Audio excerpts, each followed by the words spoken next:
Hey friends, my name's Stuart, and I'm really glad you're here. Have you ever found yourself in a situation where you needed somebody to help you out? And I remember when I changed schools and I was already a little nervous, a little insecure about it. And I just needed somebody, honestly, I needed somebody to be a friend, but if nothing else, will they just be there to help me find my classes? We all need a little help from time to time, don't we? Everybody does. One glance at what's happening in the world around us shows us that war, hunger, poverty, racism, injustice, hate speech, bullying, depression. It feels like everywhere we look, somebody is struggling and needs help. What I love about your generation is how much you care about a cause. Probably more than any generation before you, you're aware of the needs in the world around you. You see the wrong in the world. You read about it. You speak up. You post about it and support the cause in your own way. But sometimes all of those needs and hurts in the world can be overwhelming. Maybe you see it all and you aren't sure what to do to help, or maybe you've made an effort to do something but got discouraged when you didn't see a result. Maybe you choose to move on and hope somebody else will step up to help. Or maybe you feel so many feelings about so many wrongs in the world that you feel like you have to look the other way in order to move on. This can be super challenging for all of us, but Jesus invites us into an amazing, full life in Him, as if it were a party. When I say party, I mean any effort to celebrate, serve, or enjoy others in a way that adds value to life. So being a party starter means being someone who makes space for that to happen however they can. As party starters, we're called, you and I, not just to live the full life that Jesus has promised, but to help others do the same. But with so many hurts happening around the world, can we really make a difference big enough to make a change? Well, during His life on earth, Jesus often taught people what it looks like to actually be a party starter. He really wanted people to experience a full life. A lot of times, He used parables or stories to make sure the people listening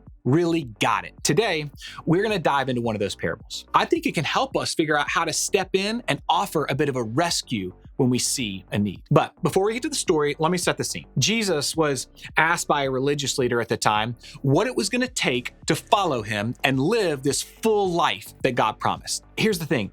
This guy didn't ask because he really wanted to know. He asked because he wanted Jesus to answer it the wrong way. You see, religious leaders knew the law back then inside and out. And because of that, they had an idea of what they thought Jesus would say. But in the ultimate plot twist, Jesus didn't answer the way they expected. He answered their question with His own. Take a look. Jesus replied, "What does the law of Moses say? How do you read it?"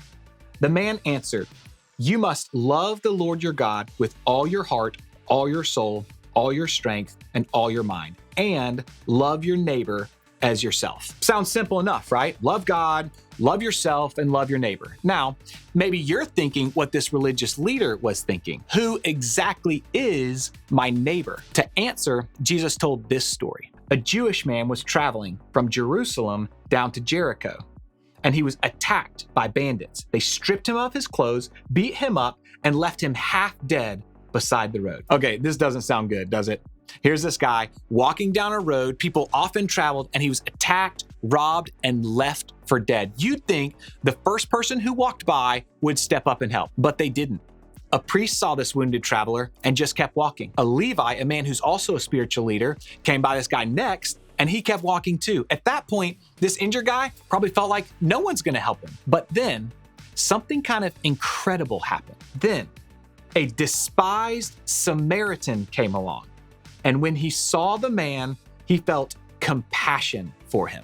This was a huge deal. Back then, Samaritans were disliked, overlooked, and left out by a lot of groups of people, including the religious leaders Jesus was telling this story to. But instead of letting them see the Samaritan as the villain in the story, Jesus made him the hero. The Samaritan didn't just walk by this Jewish man wounded on the side of the road. He didn't choose to do nothing because of the differences between their two groups. Instead, the Samaritan felt compassion for the wounded man in front of him. He saw the need, cared, and wanted to help. And that feeling of compassion motivated him to do something. The Samaritan in this story took care of the man's wounds. He transported him to an inn where he could rest and paid for everything the Jewish man needed while he was there. This Samaritan did all of this because he was loving his neighbor as himself. See, when the religious leader asked Jesus who his neighbor was, he was basically thinking, who do I have to help? The people I'm close to? The people I think deserve it? The people who are the same as I am? But with this story, Jesus's answer was clear. We're all each other's neighbors. When we love Jesus and follow him with our lives, we can start the party for anyone and everyone simply by loving them as our neighbor. This Samaritan wasn't just a neighbor, he was a party starter, because a party starter uses what they have for the good of others. Does that mean you have to help every single person in the world? No, that's just not possible. But as a party starter, you can choose to do what you can, when you can, to help your neighbor in need. Now, when it comes to how you can help others, remember that it isn't about what you do. It's about choosing to see the need and being moved by compassion to meet it. It's about letting God's Spirit lead you to love your neighbor as yourself, because a party starter uses what they have for the good of others. The good news is you have what it takes to be a party starter right now. With God, you have all you need to love your neighbor. So to start, just ask yourself 3 questions. First, who is your neighbor? In other words, who are the people you're around on a regular basis? Second, what do they need? Where are they hurting or struggling or just needing a little help? And lastly, what do you have to give?